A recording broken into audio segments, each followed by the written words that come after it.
প্রিয় দর্শক, আপনাদের শুভেচ্ছা জানাচ্ছি।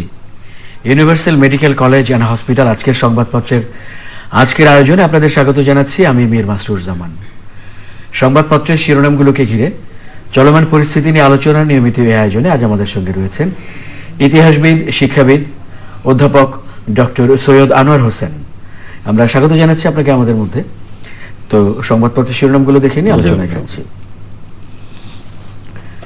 দৈনিক ইত্তেফাক, গুলশান হামলার গ্রেনেড প্রশিক্ষণ বুড়িগঙ্গায়, জঙ্গি রাশেদ 6 দিনের রিমান্ডে। 2021 সালের মধ্যেই সকলের জন্য নিরাপদ পানি, প্রধানমন্ত্রী। মানব জমিন, সংলাপের আগেই হতাশা, পরামর্শ থাকবে আস্থা অর্জনের। প্রশ্ন হচ্ছে, এই বুদ্ধিজীবীদের সঙ্গে কথা বলে সমস্যাটা সমাধান হবে? সমস্যা হচ্ছে এক জায়গায়, সেটা হচ্ছে আস্থার সম্পর্ক গড়ে তোলা। আমাদের সময়, নির্বাচনী মহাসড়কে দেশ, একাদশ জাতীয় সংসদ নির্বাচন। নওয়াজের উত্তরসূরি শাহবাজ, অন্তর্বর্তী প্রধানমন্ত্রী আব্বাসী। যায় যায় দিন, মুখোমুখি শাসক দলের এমপি ও কেন্দ্রীয় নেতারা। মানব কণ্ঠ, সরকারি প্রতিষ্ঠানই রাজস্ব ফাঁকি দিয়ে যাচ্ছে। ভোরের কাগজ, দায় ঠেলাঠেলিতে ডুবছে ঢাকা। দৈনিক ইনকিলাব, বাড়েনি সড়ক মহাসড়ক, সড়ক ও জনপথের শুভঙ্করের ফাঁকি। দৈনিক দিনকাল, গণপরিবহনে চরম নৈরাজ্য। দৈনিক সংগ্রাম, সৌদি আরবে সহোদর সহ 6 বাংলাদেশি নিহত। The Independent, tannery pollution in Savar 2। New Nation, rain water makes city roads unusable. The Asian Age, safe water for all by 2030, Prime Minister. Dhaka Tribune, Benapole gold smugglers নিউ হাম। শিরোনামগুলো দেখলাম দৈনিক সংবাদপত্রগুলোর। আমরা যেমন জানি যে কয়েকদিন আগে গুলশানের হোলি আর্টিজান হামলার অন্যতম পরিকল্পনাকারী এবং বলা হচ্ছে 90 জেএমবির বর্তমান প্রধান রাশেদ নামে একজনকে নাটোর থেকে গ্রেফতার করা হয়েছিল। তাকে 6 দিনের রিমান্ডে নেওয়া হয়েছে এবং সেখান থেকে একটি তথ্য শিরোনামে উদ্ধৃত করা হয়েছে যে বুড়িগঙ্গায় হোলি আর্টিজানের গ্রেনেড হামলার প্রশিক্ষণটি হয়। আর এর বাইরে আমরা দেখেছি নারায়ণগঞ্জে আরো 3 জনকে গ্রেফতার করা হয়েছে। এর আগে যে তামিমকে ধরা হয়েছিল সেই একই গ্রুপে। বুড়িগঙ্গায় প্রশিক্ষণ হলো গ্রেনেড ছোঁড়ার। তো আইন শৃঙ্খলা বাহিনী কি করলো, গোয়েন্দা বাহিনী কি করলো? তারা কি কোনো কিছুই খবর পেল না? পুলিশেরও গোয়েন্দা বাহিনী আছে, সেনাবাহিনীর গোয়েন্দা বাহিনী আছে এবং রাষ্ট্রীয় নিরাপত্তা সংস্থা এনএসআইয়ের গোয়েন্দা বাহিনী আছে। সবার চোখে ধুলো দিয়ে বুড়িগঙ্গায় প্রশিক্ষণ হলো। আমি যেটা জানতে পারছি সেটা হচ্ছে একমাত্র যার ট্রলারে করে তারা গিয়েছিল প্রশিক্ষণের জন্য, সেই মাঝি বরং কিছুটা আপত্তি জানিয়েছিল। তখন তাকে বেশ হুমকি দেওয়া হয়েছে, ধমকি দেওয়া হয়েছে। এখন প্রশ্ন হচ্ছে, হোলি আর্টিজান ঘটনাটাই দুঃখজনক হওয়া সত্ত্বেও ঘটেছে আমাদের গোয়েন্দা ব্যর্থতার জন্য। তো গোয়েন্দা ব্যর্থতার শুরু থেকেই ছিল এটা প্রমাণ যে বুড়িগঙ্গায় তারা যেতে পারলো আর কি। তো বাংলাদেশের মতো জঙ্গি প্রশ্নে একটি স্পর্শকাতর দেশে এ ধরনের গোয়েন্দা ব্যর্থতা আমাদের জন্য দারুণ একটা শঙ্কার ব্যাপার, সংকটের ব্যাপার তো আছেই আর কি। তো সেই জন্য আমাদের প্রধান করণীয় যেটি হচ্ছে জঙ্গিদের সম্পর্কে গোয়েন্দা তৎপরতা আরো বাড়াতে হবে। ইদানিং কালে অবশ্য আমরা দেখছি এখানে সেখানে জঙ্গি আস্তানা সন্দেহ, বাড়ি ঘেরাও, জঙ্গি গ্রেপ্তার ইত্যাদি অনেক কিছুই হচ্ছে। তার জন্য ধন্যবাদ দেবো আমরা অবশ্যই। এবং হোলি আর্টিজান পূর্ববর্তী পরিবেশ পরিস্থিতি আর হোলি আর্টিজান পরবর্তী পরিবেশ পরিস্থিতির মধ্যে একটু গুণগত পার্থক্য হয়ে গেছে।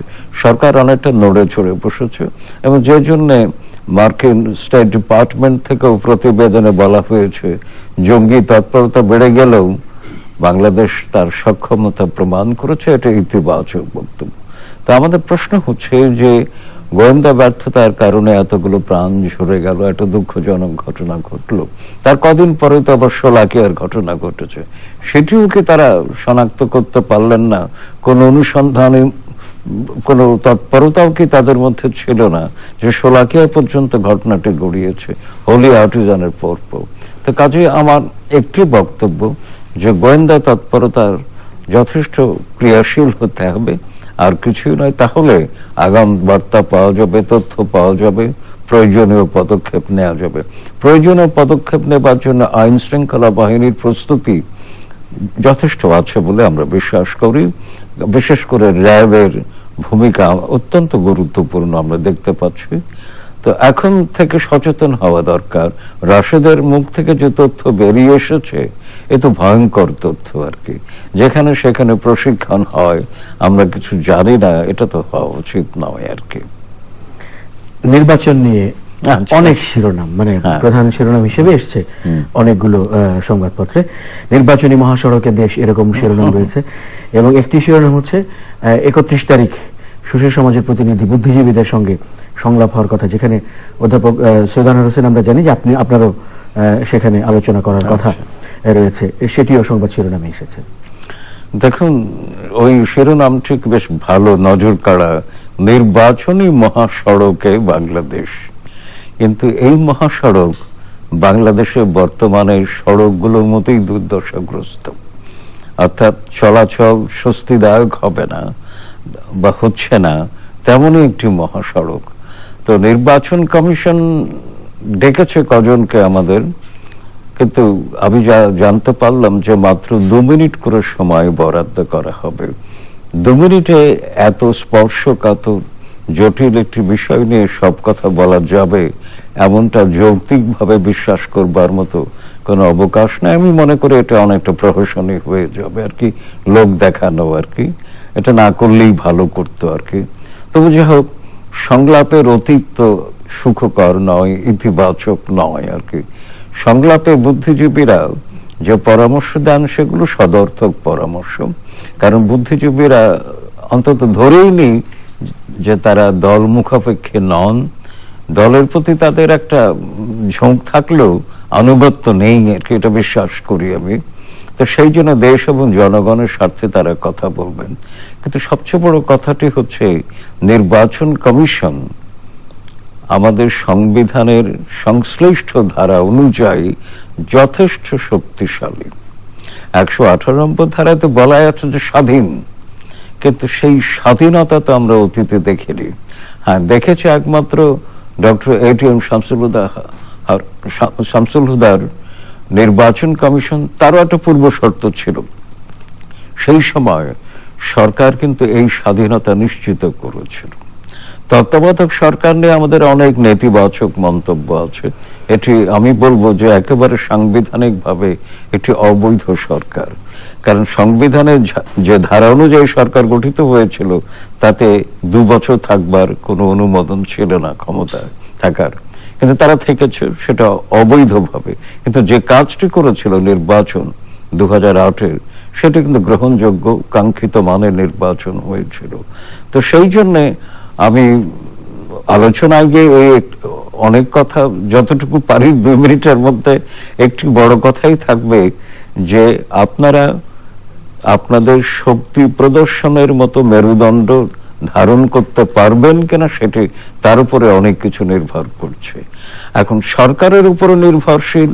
সরকার কি চায় যে সুষ্ঠু নির্বাচন? আমি তো মনে করি সরকার চায়, কারণ মাননীয় প্রধানমন্ত্রী বলেই দিয়েছেন কাউন্সিল অধিবেশনে 2014 মতো প্রশ্নবিদ্ধ নির্বাচন চান না। এই যে তিনি যা উচ্চারণ করেছেন তা কাজে প্রমাণ করুন। নির্বাচন কমিশনকে পরিপূর্ণ স্বাধীনভাবে কাজ করতে দিন, আর নির্বাচন কমিশন তাদের মেরুদণ্ড সোজা করে দাঁড়াক। তারপরে আরো পূর্ব শর্ত আছে, যারা বিরোধী মহল অংশগ্রহণ করবে তাদেরও সহযোগিতা দরকার, মাঠ পর্যায়ে নির্বাচন কমিশনের কর্মকর্তাদের সহযোগিতা দরকার, জনগণ যেন নির্বাচনের মতো সুষ্ঠু পরিবেশে ভোট দিতে পারে সেই পরিবেশ নিশ্চিত করতে হবে। আর একটি কথা হচ্ছে, নির্বাচন এলেই কিন্তু আমাদের দেশে 2টো সূচক খুব ঊর্ধ্বমুখী হয়। একটা হচ্ছে অবৈধ এবং বৈধ, 2টো অস্ত্রের সূচক ঊর্ধ্বমুখী হয়। কালো টাকার ছড়াছড়ি হয় নির্বাচনে, প্রতিটি জাতীয় নির্বাচনে কালো টাকা ছড়াছড়ি হয়েছে। এই দুটো থেকে যদি মুক্ত না করা যায় তাহলে কোনো নির্বাচনই প্রশ্নাতীত হবে না আমি মনে করি আর কি। 2008টা অনেকটা স্বস্তিদায়ক ছিল বলে আমি মনে করি।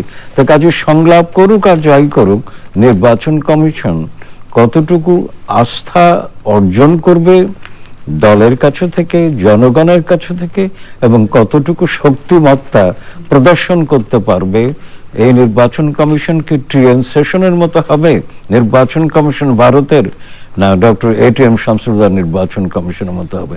আর যাই হোক, রকিবউদ্দিন মার্কা নির্বাচন কমিশন দিয়ে কিন্তু আশাবাদী হবার মতো কোনো যুক্তি থাকবে না আমাদের কাছে আর কি। আরেকটি সংবাদ শিরোনাম রয়েছে আজ, উপরের দিকেই রয়েছে সেটি হচ্ছে মাননীয় প্রধান বিচারপতি সুরেন্দ্র কুমার সিনহা, তাকে উদ্ধৃত করে শিরোনামটি করা হয়েছে। সেটি হচ্ছে রাজনৈতিক প্রভাবমুক্ত না হলে বিচার বিভাগ তার কাজ স্বাধীনভাবে করতে পারবে, এরকম বক্তব্য রয়েছে। কেউ রাজনৈতিক মনে করলেও বিচার বিভাগের স্বার্থে কথা বলে যাবেন তিনি, সেরকম কথাও এখানে রয়েছে আমরা শিরোনামে। এটি অত্যন্ত গুরুত্বপূর্ণ দিক নির্দেশক একটি মন্তব্য। আমাদের সংবিধান অনুযায়ী সরকারের 3টি বিভাগ, আইন বিভাগ, নির্বাহী বিভাগ, বিচার বিভাগ স্বতন্ত্র। বাস্তবে কিন্তু তা হচ্ছে না আর কি। বাস্তবে অনেক সমস্যা যে হচ্ছে তারই প্রমাণ এই মন্তব্য বা বক্তব্যটি আমি মনে করি। তো বিচার বিভাগকে অন্তত সবকিছুর ঊর্ধ্বে যদি না রাখা যায় তাহলে দেশের জন্য নানাবিধ সাংবিধানিক এবং প্রশাসনিক সংকট হতে পারে। আরেকটি কথা হচ্ছে, বিচার বিভাগ যদি তার অস্তিত্বের বা তার নৈতিক অবস্থানের প্রতি হুমকি অনুভব করে তখন কিন্তু অনেক কথা অবলীলাক্রমে বেরিয়ে আসে। সে ধরনের কিছু কথাও আমরা শুনেছি আর কি। তো কাজেই সরকারকে একটু ভাবতে হবে যে সাংবিধানিক যে চেতনাটি আছে সেটি কি সমুন্নত রাখবার মতো অঙ্গীকার কি সরকারের নেই? যদি থাকে তাহলে কর্মকাণ্ডে একটু ভিন্নতা দরকার আছে বলে মনে করি। বিশেষ করে প্রধান বিচারপতিদের মুখ থেকে এ ধরনের মন্তব্য কিন্তু একেবারে অনাকাঙ্ক্ষিত, কিন্তু বাস্তবতা বর্জিত নয় যে পরিস্থিতি পরিবেশ বিরাজ করছে। তো এটা থেকে মুক্তি অবশ্যই পেতে হবে আমাদেরকে, তা না হলে সামনে অশনি সংকেত বলে আমি মনে করি। দারুণ একটি অঙ্গ সংগঠন 3টি, এই আন্তঃসম্পর্কের একটা বড় সংকট কিন্তু সামনে চলে আসছে। আমরা ইতিমধ্যেই কিন্তু বিচার বিভাগ, আইন বিভাগ, নির্বাহী বিভাগ, এই ত্রিমাত্রিক একটা সংকটের বেড়াজালে আবদ্ধ হয়ে আছি আমরা। এর থেকে উত্তরণ ঘটাতে হলে সরকারকে দৃঢ়, বিচক্ষণ এবং দূরদৃষ্টি সম্পন্ন পদক্ষেপ নিতে হবে। সস্তা রাজনৈতিক পদক্ষেপ নয় আর কি আমি মনে করি আর কি। সংবাদ শিরোনামে পাকিস্তান প্রসঙ্গ গুরুত্বের সঙ্গে এসেছে আজও আমরা দেখতে পাচ্ছি, এবং সুপ্রিম কোর্টের রায়ের পর অযোগ্য ঘোষিত হওয়ার পর প্রধানমন্ত্রী নওয়াজ শরীফ পদত্যাগ করেছেন আমরা দেখেছি আগেই। আজ এখানে দেখা যাচ্ছে যে তার ভাই শাহবাজ শরীফ তিনি তার উত্তরসূরি হতে যাচ্ছেন। অন্তর্বর্তীকালীন প্রধানমন্ত্রী হয়েছেন শহীদ খাকান আব্বাসী। পাকিস্তানের একটা রেকর্ড আর কি, যেটা গিনেস বুকে যাওয়া উচিত ছিল, যে গত 70 বছরে কোন প্রধানমন্ত্রী তার মেয়াদ পূর্ণ করতে পারেননি। পৃথিবীর দ্বিতীয় দেশটি খুঁজে পাওয়া যাবে না এমন দৃষ্টান্ত তৈরি করেছে। কিন্তু আরেকটি মন্তব্য অত্যন্ত প্রাসঙ্গিক, পানামা পেপারস কেলেঙ্কারি। তার ফলে পাকিস্তানের বিচার বিভাগ, ওই দেশটি প্রায় সবকিছু ধসিয়ে গেছে এবং ব্যর্থ রাষ্ট্রের দ্বারপ্রান্তে উপনীত একটি রাষ্ট্র। কিন্তু দেখা যাচ্ছে যে বিচার বিভাগ যথেষ্ট সাহসী সিদ্ধান্ত দিতে পারছে। এর আগে রাষ্ট্রপতি গিলানিকে দুর্নীতির দায়ে পদচ্যুত করিয়েছিল, আরো দৃষ্টান্ত আছে। তো এখন সমস্যাটা হচ্ছে যে তাৎক্ষণিকভাবে যে পরিবেশ, তাতে অনেকেই ভাবছে যে সেনাবাহিনী ক্ষমতা নেবে কিনা। পাকিস্তানের সেনাবাহিনী ক্ষমতা নেওয়ার জন্য সবসময় প্রস্তুত থাকে। সামরিক শাসনের দিক থেকেও গিনেস বুক অফ রেকর্ডস যাওয়ার কথা পাকিস্তান। তবে আমার কাছে মনে হয় পরিস্থিতি পর্যবেক্ষণ করে ঠিক এই মুহূর্তে সেনাবাহিনী ওই কাজটি করবে না। তারা কিছুদিন অপেক্ষমান থাকবে, পরিস্থিতিটা পরিপক্ক হলে তখন তারা তার ক্ষমতা নেবে, কারণ ক্ষমতা পরিব্যাপ্ত হয়ে আছে। পাকিস্তান রাষ্ট্রের নানা অঙ্গে কিন্তু প্রবিষ্ট হয়ে আছে সেনাবাহিনী। আর প্রাসঙ্গিকভাবে একটি কথা চলে আসে, না আসলেই ভালো হতো, অনাকাঙ্ক্ষিত আমার কাছেও, কিন্তু সেটা না বলে পারছি না, যে পানামা পেপারস কেলেঙ্কারিতে যে তালিকাবদ্ধ অনেক নাম বাংলাদেশ থেকেও আছে। তো আমি বুঝতে পারছি না কেন বাংলাদেশের সরকার, দুর্নীতি দমন কমিশন বা বিচার বিভাগ ওই উল্লেখিত নাম সম্পর্কে কোনো তৎপরতা দেখায়নি কেন। এটা একটা রহস্যজনক আমার কাছে মনে হয়। সেখানে পাকিস্তান তৎপরতা দেখিয়ে প্রধানমন্ত্রীকে ক্ষমতাচ্যুত করিয়ে ফেললো তারা আর কি। এটি আমাদের জন্য একটু লজ্জার ব্যাপার বলে মনে হচ্ছে আমার কাছে আর কি। এখন হজ যাত্রা চলছে, বাংলাদেশ থেকে হজ যাত্রীরা যাচ্ছেন আমরা দেখতে পাচ্ছি। এর মধ্যে একটি সংবাদ ছিল, 18,000 বাংলাদেশের হজ যাত্রায় জটিলতা দেখা দিয়েছে। দেখুন, আমি একটু অতিশয়োক্ত যদি হয়ে থাকে হয় আমি যা বলবো তার জন্য আমি আগাম ক্ষমা প্রার্থী। হজ সংক্রান্ত ব্যবস্থাপনার সামগ্রিক সার্বিক দায়িত্ব ধর্ম মন্ত্রণালয়ের।